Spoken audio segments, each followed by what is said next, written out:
नमस्कार मित्रांनो, प्रॉस्परटेक यूट्यूब चॅनलमध्ये मी हर्षल आपलं स्वागत करतो.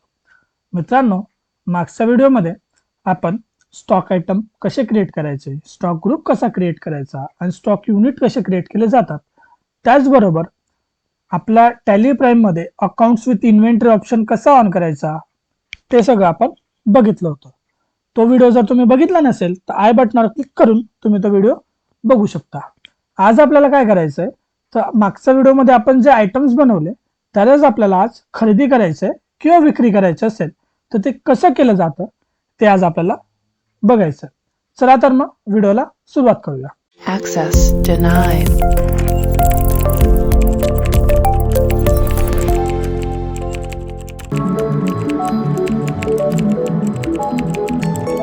Access granted. सगळ्यात आधी आपल्याला त्या वस्तू खरेदी करायचं आहे. वस्तू खरेदी करण्यासाठी आपल्याला वाउचर एंट्री पास करावं लागतं. वाउचर एंट्री पास करण्याआधी आपण काय करू, तर आपण बॅलन्स शीट बघूया. बॅलन्स शीटला आलो. इथं डिटेलमध्ये बघण्यासाठी अल्टर F1 की प्रेस केली. बघा, इकडे आल्यानंतर आपण जर बघितलं तर आपल्याकडे कॅश इन हँड 14,000 आहे, बँक अकाउंटला 10,000 आहे आणि प्रॉफिट आपल्याला झालाय 4,000 रुपये. जर क्लोजिंग स्टॉक आपण बघितला तर आपल्याकडे काहीच नाही. आता आपल्याला वस्तूची खरेदी करायची आहे. एस्केपने बाहेर आलो, व्हाउचर्स मध्ये आलो. खरेदी करायची आहे, मग आपण इथं घेणार परचेस व्हाउचर.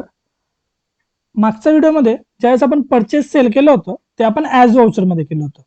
का बरं, तर त्यावेळेस आपल्याकडे कुठल्याही प्रकारचे प्रोडक्ट्स नव्हते. आता आपल्याकडे प्रोडक्ट्स आहेत म्हणून आपण हे घेणार आयटम इनवॉइस मध्ये. मग इथं आल्यानंतर सप्लायर इनवॉइस नंबर, या ठिकाणी ज्या व्यक्तीकडनं ज्या सप्लायरकडनं आपण खरेदी करत असेल त्याचा इनवॉइस नंबर आपण इथे एंटर करणार. जसे की समजा परचेस बिल 23 इंटर. समजा आपण जुलै महिन्यात परचेस करतोय, कोणाकडनं परचेस करतोय, समजा आपण रोखीने परचेस करत असणार तर या ठिकाणी आपण कॅश ऑप्शनला सिलेक्ट करायचं. आणि जर आपण उधारीवर परचेस करत असेल तर आपण इथून सप्लायर सिलेक्ट करणार. मग आता सप्लायर 1 कडनं आपण खरेदी करू शकतो किंवा कॅश मध्ये आपण घेऊ शकतो. पण समजा आपण कुठल्या नवीन सप्लायर कडनं खरेदी करत असेल, मग आपल्याला काय करावं लागेल, या ठिकाणी बघा इथं क्रिएट ऑप्शन आहे. इथून तुम्ही एक नवीन सप्लायर म्हणजे नवीन लेजर क्रिएट करू शकता. समजा आपण नवीन सप्लायर कडनं खरेदी करतोय, क्रिएट केलं.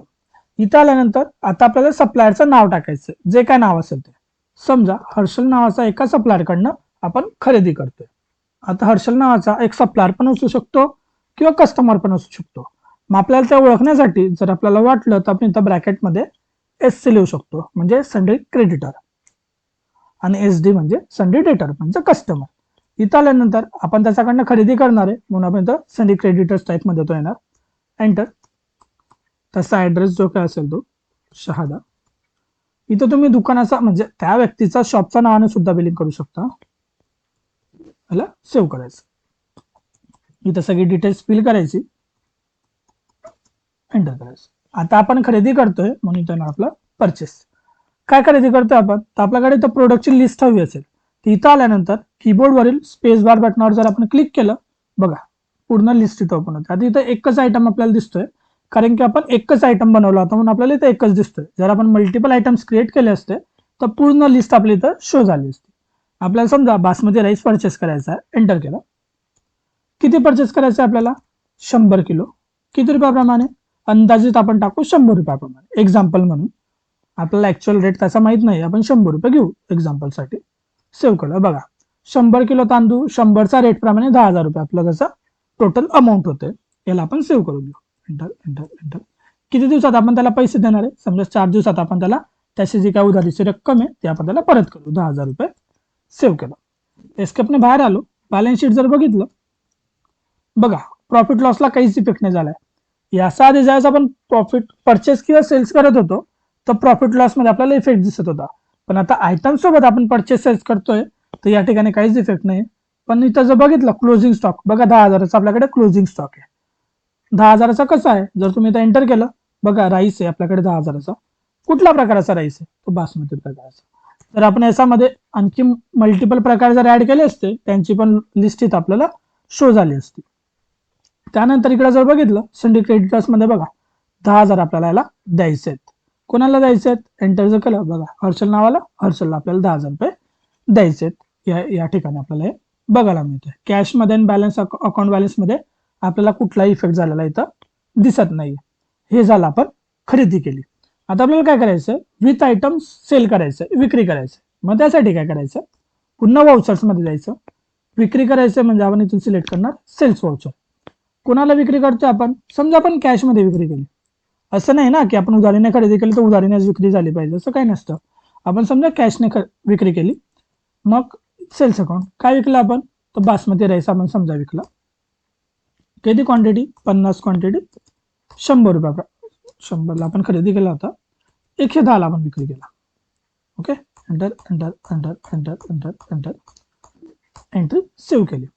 एस्केपने बाहेर आलो. बॅलन्स शीट जर बघितलं, बघा आपल्याकडे इथं जर बघितलं कॅश, बघा जर इथं बघितलं क्लोजिंग स्टॉक 5,000 असा शिल्लक राहिलाय आणि कॅश आपल्याकडे 19,500 होऊन गेली, जी आपल्याकडे 14,000 होती. बरोबर, प्रॉफिट झाला आपला 500 रुपयाचा. आपल्याकडे स्टॉक आणखी 5,000. समजा आपल्याला वाटलं आपल्याला आणखी सेल करायचंय, मग वाउचर्स मध्ये जाऊन आपण समजा कस्टमर 1ला सेल केलं, यावेळेस उधारीने सेल केलं आपण बासमती राईस.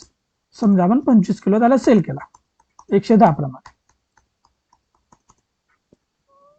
समजा तो आपल्याला 8 दिवसात पेमेंट देणार.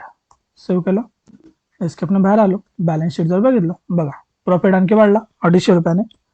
इथे बघा स्टॉक 2500चा शिल्लक राहिला. संडे डेटरकडनं आपल्याला 2750 रुपये घ्यायचे. कोणाकडनं घ्यायचे, तर कस्टमर 1 कडनं घ्यायचं. इथं जे काय कस्टमरचं नाव असेल ते आपण इथं डायरेक्टली एंटर करू शकतो. या प्रकारे आपल्याला परचेस आणि सेल्सच्या एंट्र्या पास करता येतात प्रोडक्ट सोबत. आता आपण ज्या एंट्र्या पास केल्या आहेत ते समजा आपल्याला कस्टमरला बिल द्यायचं असेल तर ते प्रिंट कसं करायचं, एस्केपने बाहेर यायचं, इथं जायचं डे बुक मध्ये. आपल्या जेवढ्या एंट्री आपण त्या तारखेला पास करतो त्या सगळ्या आपल्याला डे बुक मध्ये दिसत असतात. इथं जायचं, इथं गेल्यानंतर बघा इथं सेल्स दिसतंय. कुणाला सेल केलं होतं आपण, कॅश मध्ये सेल केलं होतं, हे बघा आलं. इथं आल्यानंतर बघा या ठिकाणी वरती प्रिंटचं ऑप्शन आहे. प्रिंट बटनावर क्लिक करायचं, करंट, प्रिव्ह्यू. हे बघा या प्रकारे आपलं बिल हे दिसेल कॅशमध्ये. इथून आपला हा कंपनीचा ॲड्रेस, इनवॉइस नंबर, कंझायनी, कॅशमध्ये आपण सेल केलं. हे बघा buyer bill to cash 50 kilo तांदूळ 110 रुपयाप्रमाणे 5,500चं बिल झालंय. इथून आपण याला प्रिंट आउट करू शकतो. तसेच जर आपल्याला वाटलं की दुसरं बघायचं आपल्याला परचेसचं, हे बघा हर्षलकडनं आपण खरेदी केलाय, याला पण इथं प्रिंट बटनावर क्लिक करायचं, करंटमध्ये जायचं, प्रिव्ह्यू करायचं. हे बघा या पद्धतीने दिसेल. बरोबर, जर आपल्याला बिल काढायचं असेल, प्रिंट आउट करायचे असेल तर इथं जायचं. इथं बघा इथं पण प्रिंट बटन आहे किंवा इथं पण प्रिंट बटन आहे. यामध्ये काही ऑप्शन्स तुम्हाला ऍड करायचे असतील किंवा रिमूव्ह करायचे असतील त्यासाठी आपण कन्फिगरवर क्लिक करून जे ऑप्शन्स आपल्याला हवे असतील ते येस ठेवायचे आणि जे नको असतील ते नो करायचे. हे डिटेलमध्ये आपण नंतर बघणार की कन्फिगरचा वापर करून आपण कशा प्रकारे प्रिंट पेज सेटअप करू शकतो. सध्या आपण जे काही खरेदी आणि विक्री केलंय त्याचं बिल जर आपल्याला प्रिंट आउट करायचं असेल तर आपण या प्रकारे करू शकतो. आणि जर समजा आपल्याला वाटलं की आपल्याला फक्त सेल्सचे बिल हवेत किंवा फक्त परचेसचे बिल हवेत, मग त्यासाठी आपण जाणार डिस्प्ले मोर रिपोर्ट्स मध्ये.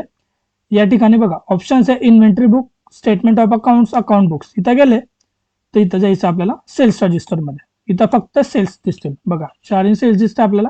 आतापर्यंत आपण 4 एंट्री पास केलाय आणि परचेस मध्ये 3 एंट्री आपण आतापर्यंत पास केला. हे सगळं आपण इथून बघू शकतो, प्रिंट आउट काढू शकतो.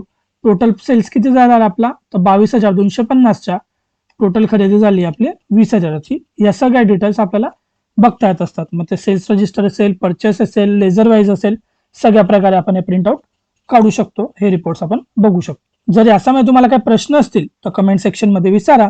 जर व्हिडिओ तुम्हाला आवडला असेल तर लाईक करा. जर व्हिडिओ मधली माहिती तुम्हाला महत्त्वपूर्ण वाटली असेल तर आपल्या मित्रमैत्रिणींना जास्तीत जास्त शेअर करा. आणि असेच नवीन नवीन व्हिडिओ बघण्यासाठी आणि त्याचे अपडेट्स आपल्या मोबाईलला मिळवण्यासाठी चॅनलला सबस्क्राईब करा आणि बेल आयकॉनला प्रेस करायला विसरू नका. धन्यवाद.